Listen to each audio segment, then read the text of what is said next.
Rock straight ఉందని ఇది stand sir. ఇక్కడ కొద్దిగా పెండింగ్ ఉంది కదా, కొన్ని బ్లాక్స్ ఉన్నాయి సార్. బ్లాక్స్ ఉన్నాయి కదా ఇక్కడ అన్ని చెప్పారు. ఏ బ్లాక్స్ అని చెప్పాలి కదా సార్. అంటే ఇదంతా రాక్ పోర్షన్ సార్. ఎక్కడైతే మనకు రాక్ పోర్షన్ లేదో అక్కడ కొన్ని బ్లాక్స్ వేయాలి సార్. ఇక్కడ సార్ ఈ గ్యాప్ చేయాలి కదా, మ్యాప్లో చూపించాల్సింది. Sir, right side, this is the head regulator.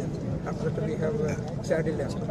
These two tunnels, sir, twin tunnels. This one is the saddle lamp, sir, another sir.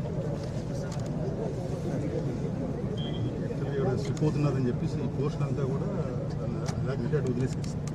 ఎందుకంటే సెటిల్ అయిన తర్వాత ప్రాబ్లం అబ్జర్వ్ చేసిన తర్వాత whether to take up in protection as it is అనేది decide చేస్తాం. అందుకని ఇక్కడ అంతా తగ్గుతుంటే ఇంకా స్లిప్ అయిపోతుంది. అంటే ఇప్పటికీ 3 సీజన్స్ అట్లీస్ట్ 2-3 ఇయర్స్ మన కంప్లీట్ ప్రొటెక్షన్కి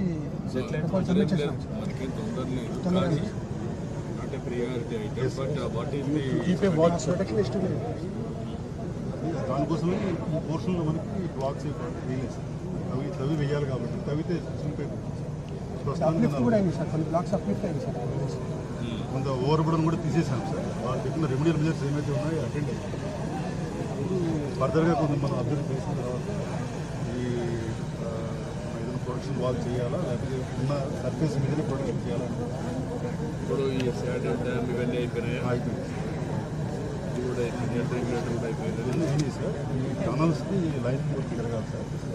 మళ్ళీ వైడనింగ్ అని ఫర్దర్గా వైడింగ్ చేయాలంటే వాటర్గా మన రైతులే నీళ్ళు రావాలంటే ఈ టనల్స్ ద్వారానే 2 ఎలక్షన్ ఉన్నాయి sir. What is the capacity of that 20,000 పెట్టాం.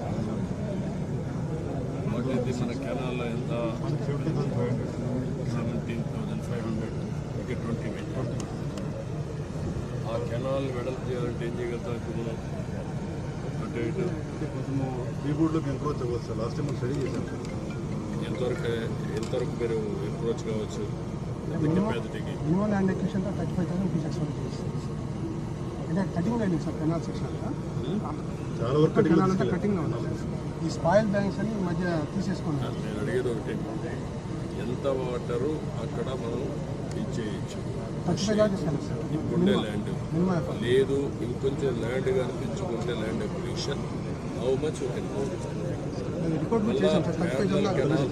35,000 నాకేంటంటే మెయిన్గా మళ్ళీ ఆల్టర్నేటివ్ కెనాల్ దీన్ని తీసుకొని దాన్ని హైయర్ లెవెల్లో తీసుకొని అక్కడికి పురుషోత్తమ ఏంటంటే వైకుంఠపురాన్ని తీసుకోవడం కంటే ఇక్కడి నుంచే లిఫ్ట్ పెట్టి అది అప్రోప్రియట్ పాయింట్ అక్కడి నుంచి చేసుకోవడమా కాబట్టి ప్యారల్ కెనాల్ కొడుతుంది.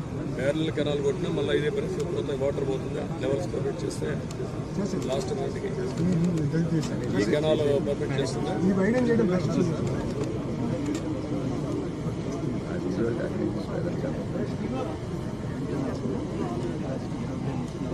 ఏ టెన్నాలి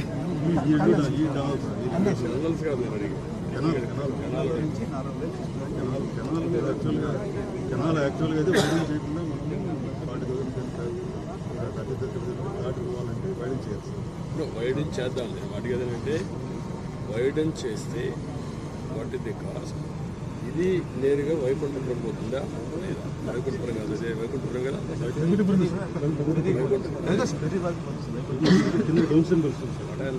ఎక్కడ అప్రోప్రియట్ ప్లేస్లో లెవెల్స్ స్టడీ చేస్తే అక్కడి నుంచి నేరుగా వైకుంఠపురం కూడా ప్యారలల్ కెనాల్ తీసుకెళ్ళిపోతాం. వైకుంఠపురంలో ప్యారలల్ కెనాల్ ఇక్కడి నుంచి సింగిల్ కెనాల్, దీని నుంచి అయితే లిఫ్ట్ చేయాలి. ఇక్కడి నుంచి సింగిల్ కెనాల్ పెట్టి ఎక్కడ అప్రోప్రియట్ ప్లేస్ ఉంటే అక్కడ, లేకపోతే తప్పదనుకుంటే ఇక్కడి నుంచే పోవాలనుకుంటే అది కూడా నాకు స్టడీ చేయండి. ఎందుకంటే నేను మొత్తం ఎంత వాటర్ మనం డైవర్ట్ చేయగలుగుతాం. నాగార్ సాగర్ రైట్ నౌ ఎంత అవసరం, రైట్ నుంచి ఇది కానీ పోతే ఎంతవరకు మనకు సేవ్ అవుతుంది. శ్రీశైలం అండ్ సైడ్ అది రాయాల్సింది. Overall comprehensive picture. గోదావరి కన్నా 8,000 చేశారు. గోదావరి కన్నా కనెక్షన్ సాగర్ రైట్ కన్నా గోదావరి కన్నా మన ప్రాజెక్ట్ వర్క్ కంప్లీట్. అది 8,000 క్యూసెక్స్ చేసేవారు సాగర్ రైట్ కన్నా. అది 8,000 కాదు ఇంకా ఎక్కువ ఉంది కదా. మొత్తం అయితే చేస్తాం. యూటిలైజేషన్ మొత్తం ఎంత? About 12,000. Nagarjuna sir right canal 11,500. కానీ అక్కడికి మనం మధ్యలో వస్తాం సార్ కాలువ మన స్టార్టింగ్ పాయింట్లో వెళ్ళాం సార్